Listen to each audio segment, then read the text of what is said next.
आप सबको मेरा नमस्कार। और एक बहुत ही अहम मुद्दे पर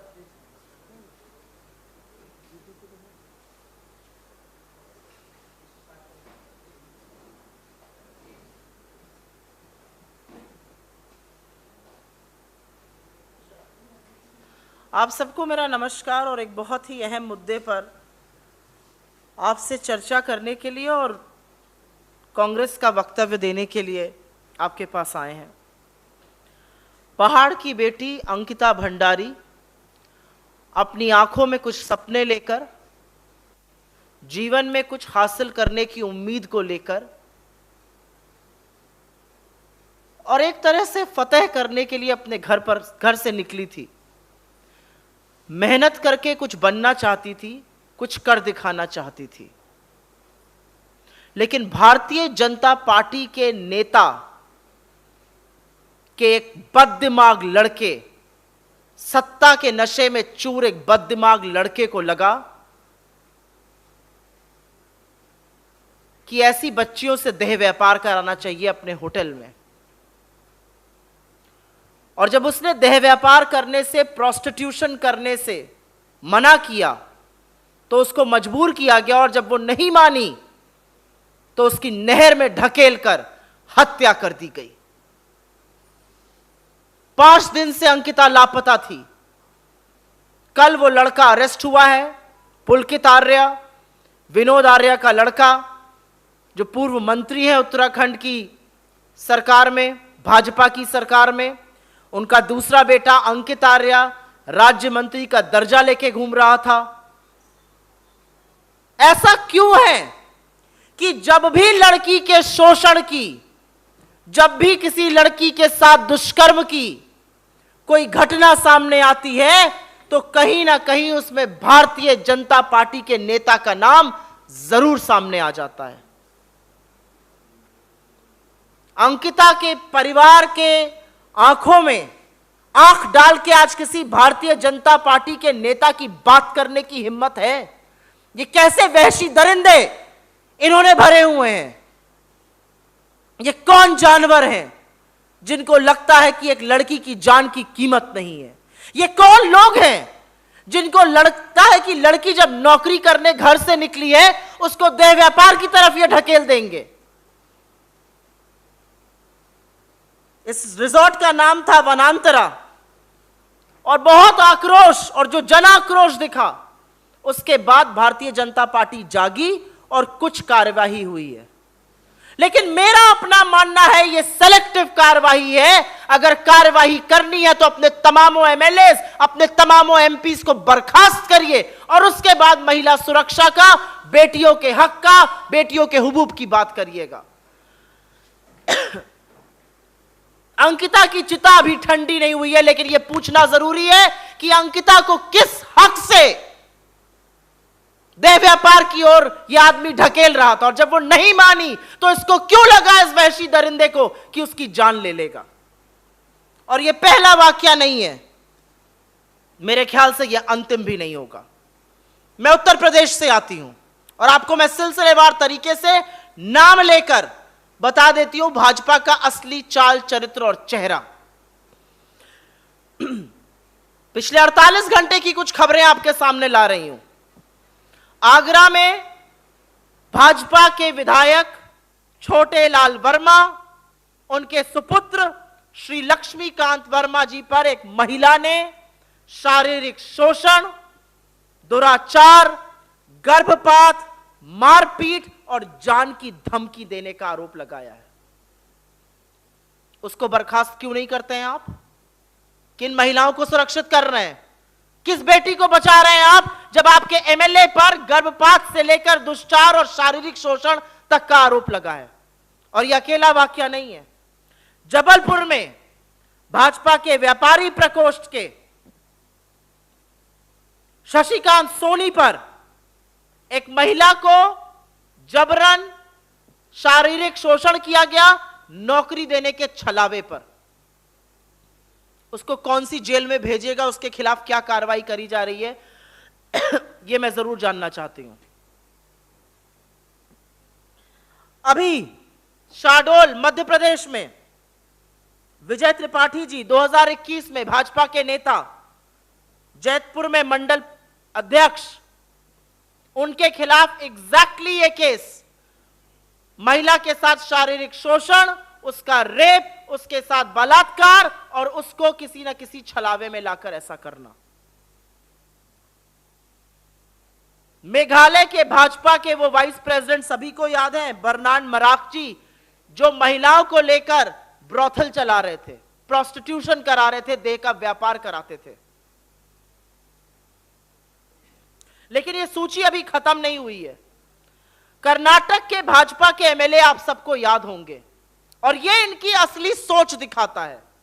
कर्नाटक के भाजपा के वो एमएलए अरविंद लिंबावली जी, जो वीडियो पर एक महिला के साथ बदतमीजी करते हुए दिखे, और जब आपके जैसे निडर पत्रकारों ने उनसे उसके बारे में सवाल पूछा तो उस आदमी ने पलट के कहा, क्या मैंने उस महिला का रेप कर दिया है? एक नीति निर्माता को, एक कानून के रखवाले को लगता है कि रेप जैसे पॉकेट मारने जैसी चीज है। ये चुने हुए एमएलए की मैं बात कर रही हूं। नवीन सिंह के इनके बीजेपी ऑफिस बेरर 25 साल के मीरा रोड पे सेक्सुअली ऑफेंस उसमें पाए गए थे। श्रीकांत देशमुख महाराष्ट्र के शोलापुर में बीजेपी की महिला कार्यकर्ता ने आरोप लगाया था अपने साथ दुष्चार करने का, अपने साथ शारीरिक शोषण करने का, अपने साथ जोर और जबरदस्ती करने का। ये श्रीकांत देशमुख जी शोलापुर के जिला अध्यक्ष थे। और अभी तो मैंने उन्नाव के कुलदीप सेंगर और शाहजहांपुर के स्वामी चिन्मयानंद का नाम नहीं लिया है। अभी तो मैंने सांसद रेखा वर्मा का नाम नहीं लिया है, जिनके लोगों ने लखीमपुर में ऋतु सिंह का चीरहरण किया था, एक इलेक्टेड जिला पंचायत सदस्य का, क्योंकि वो अपनी मर्जी से वोट देने जा रही थी। अभी मैंने सीमा पात्रा का जिक्र नहीं किया है, झारखंड की वो दरिंदी सीमा पात्रा, भाजपा की नेत्री सीमा पात्रा, जो अपने घर पर एक आदिवासी महिला के साथ वो सलूक करती थी जिसको सुन के रोंगटे खड़े हो जाए, उसको अपनी पेशाब चटाने तक का काम करती थी कमरे में बंद कर कर, और जिसका पर्दाफाश उसके लड़के ने किया। तो आज सवाल जरूर उठेगा कि कहां है वो महिला नेत्रियां और कहां है देश के प्रधानमंत्री नरेंद्र मोदी, और वो इस देश से माफी कब मांगेंगे? जब मोदी जी खड़े होकर लाल किले की प्राचीर से बोलते हैं महिलाओं का सम्मान होना चाहिए, तो जब आपके लोग ऐसा काम कर रहे हैं, आप इस देश से माफी कब मांगिएगा? माफी मांगना तो दूर, आपके गृह क्षेत्र में 11 बलात्कारी रिहा होते हैं, आपके मुंह से एक शब्द नहीं फूटता है।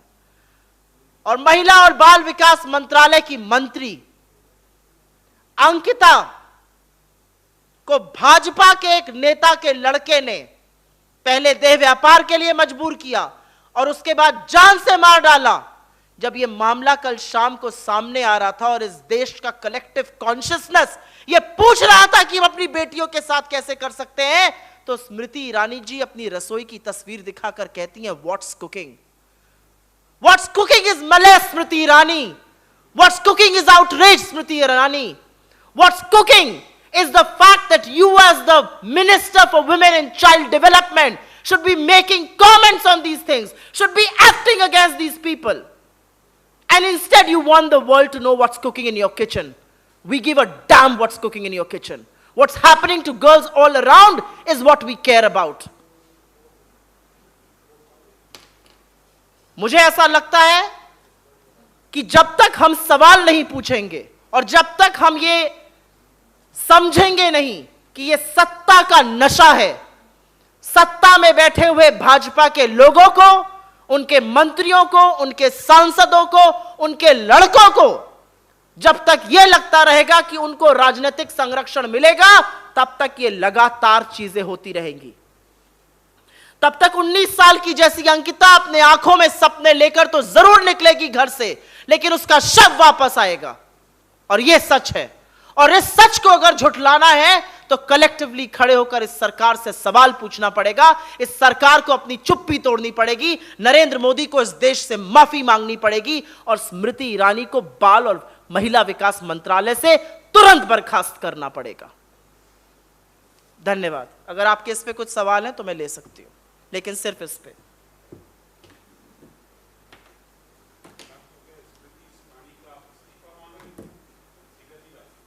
आपको लगता है कि जिस दिन 19 साल की अंकिता के साथ ऐसा दुराचार हुआ, जिस समय पता चला, जिस शाम को पता चला कि अंकिता की हत्या कर दी गई है, महिला और बाल विकास मंत्री को फोटो लगा के पूछना चाहिए था, what's cooking?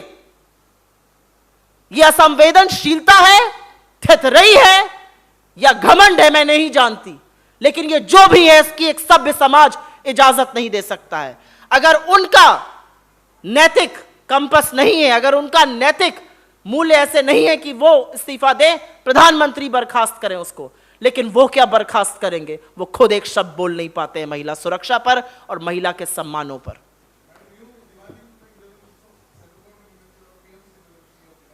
Absolutely, who else will intervene? Is this country not for women? Is this country not for half the population? And I have given you 12 instances where directly the BJP leaders, their MLAs or their MPs have been linked. 12 instances. How is that possible?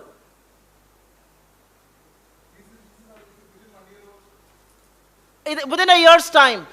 Sengar and Chinmayanand may be a little old, but everything else is within a year's time. And what action has been taken? Expelling one and being selective about the other? Why is Chotelal Verma not being expelled from the BJP? He's an elected MLA. One wants to know.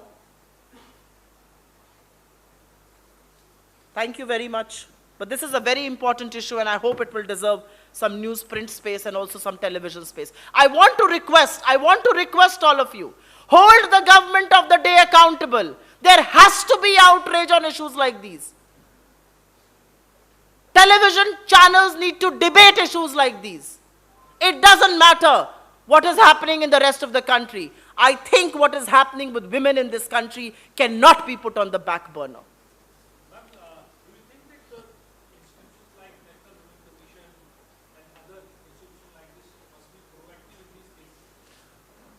National commission for women का proactivity तो आप छोड़ दीजिए, national commission of women अपना राजनीतिकरण बंद कर दे तो वही बहुत हो जाएगा।